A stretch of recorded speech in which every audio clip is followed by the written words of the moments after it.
Ils disent que Tayyip Erdogan est un dictateur. S'ils appellent un dictateur quelqu'un qui sert le pays, qu'est-ce que vous voulez que j'y fasse? C'est à Ankara, la capitale, qu'ont eu lieu les incidents les plus sérieux de la journée.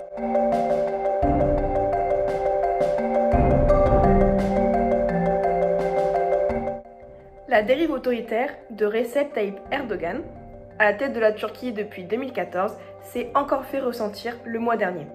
En effet, cette fois-ci, c'est la presse qui a été dans le viseur du président et une journaliste en particulier, Sedef Cabas.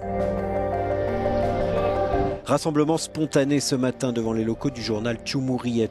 Le rédacteur en chef de ce journal turc d'opposition vient d'être arrêté et 13 mandats d'arrêt délivrés contre des journalistes et managers du quotidien. Des perquisitions ont aussi été effectuées au domicile de plusieurs salariés du journal. Murat Sabuncu, le rédacteur en chef, et les autres personnes arrêtées font l'objet d'une enquête pour des activités en lien avec le mouvement du prédicateur Fethullah Gülen, accusé d'être à l'origine du putsch manqué du 15 juillet dernier et avec le Parti des travailleurs du Kurdistan. Depuis le coup d'État, Cumhuriyet a pris une ligne dure face aux dérives autoritaires du président Erdogan. C'est aussi ce journal qui avait révélé l'affaire des armes livrées par le gouvernement turc aux islamistes en Syrie. Ce matin, les médias turcs ont reçu l'ordre de ne pas parler de ces arrestations.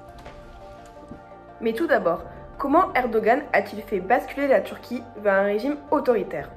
Dès 2010, le pouvoir n'accepte plus aucune critique et s'attaque violemment aux médias, de sorte qu'en 2012, 76 journalistes ont été envoyés en prison, selon les données du CPJ, qui est le comité de protection des journalistes.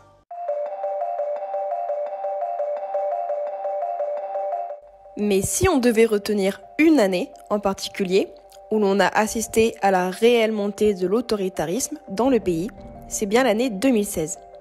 Tout d'abord, 2016 fut une année noire pour la presse turque. Des arrestations en cascade de plusieurs journalistes de l'opposition, des perquisitions au domicile de plusieurs d'entre eux, des coups de pression émanant du gouvernement lui-même, pour ne pas parler de certains sujets. À partir de ce moment-là, et jusqu'à aujourd'hui, la presse est vue comme une menace par le gouvernement d'Erdogan, qui ne cesse de répéter ses tentatives de la réduire au silence le plus possible. On en voit ici un exemple concret que nous allons aborder plus précisément dans quelques secondes. Le parc Gezi d'Istanbul, de nouveau fermé. La police turque a dispersé plusieurs centaines de protestataires ce lundi soir aux abords de la place Taksim, à coups de gaz lacrymogène, de canons à eau et de billes de plastique. Les manifestants ont répliqué par des jets de bouteilles. Plusieurs ont été interpellés. Bastion de la fronde anti-gouvernementale de juin, le parc avait rouvert l'après-midi même. S'en est suivi d'intenses actes de protestation contre le gouvernement d'Erdogan, qui était à cette époque Premier ministre de la Turquie. Des manifestations motivées par le projet de destruction du parc Gezi. En effet, des militants écologistes étaient fermement opposés à l'abattage des arbres du parc pour la construction de logements et d'autres édifices. Et puis, par la suite, une violente répression, et même une répression d'une violence inouïe, s'est abattue sur les manifestants. C'est pourquoi il faut comprendre le contexte dans lequel vivent les Turcs aujourd'hui pour bien comprendre et interpréter la censure exacerbée de la presse aujourd'hui dans le pays. Mais c'est bien après le putsch raté de 2016 que Recep Tayyip Erdogan a consolidé son influence et commencé sa marche vers l'autoritarisme. Faisons un retour sur ce dernier. Le 15 juillet 2016, le président turc se filme en direct sur son téléphone portable et apparaît sur la chaîne de télévision CNN turque. Il annonce le soulèvement d'une minorité au sein de l'armée. En pleine nuit, des militaires ont investi des studios de télévision, pris le chef d'état-major de l'armée en otage, le tout étant retransmis en direct à la télévision. Cet épisode se solde par l'arrestation des putschistes et la promesse de sanctions sévères à leur encontre.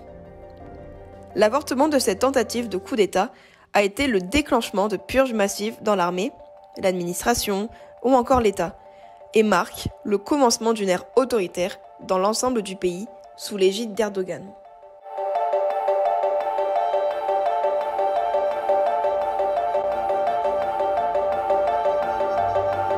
seyirciler, bir tahliye kararıyla açıyoruz gün izini. Cumhurbaşkanı hakaret suçlamasıyla tutuklu yargılanan Sedef Kabaş hakkında hakim karşısında ilk kez çıktığı duruşmadan tahliye kararı çıktı.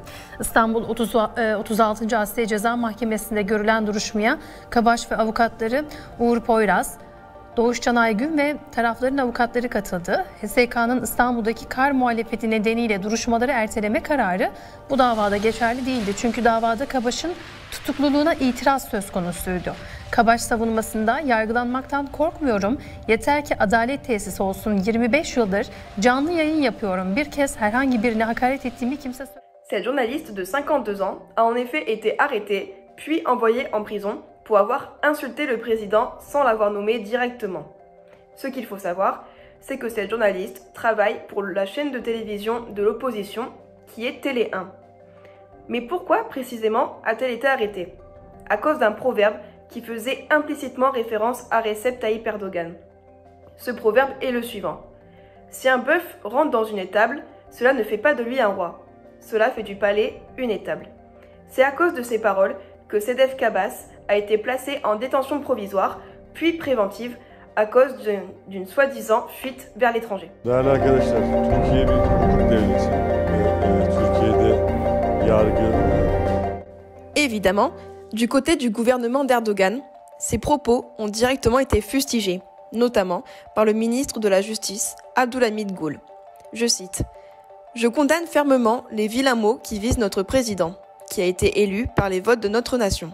Ces expressions creuses et illégales, qui sont fondées sur de la jalousie et de la haine, trouveront la réponse qu'elles méritent devant la justice. » Quant au principal concerné, il n'a pas évoqué cet incident ni répondu à Sedef Kabaş. Seulement quelques ministres et son équipe de communication s'en est chargée. Au sein même des journalistes, la question de l'arrestation de Kabaş fait débat et divise.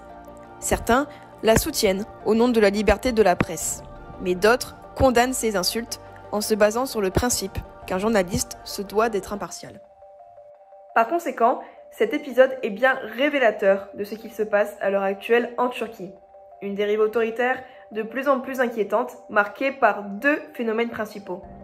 Une traque acharnée aux opposants du régime, doublée d'une répression d'une violence inouïe, et aussi une censure de la presse flagrante.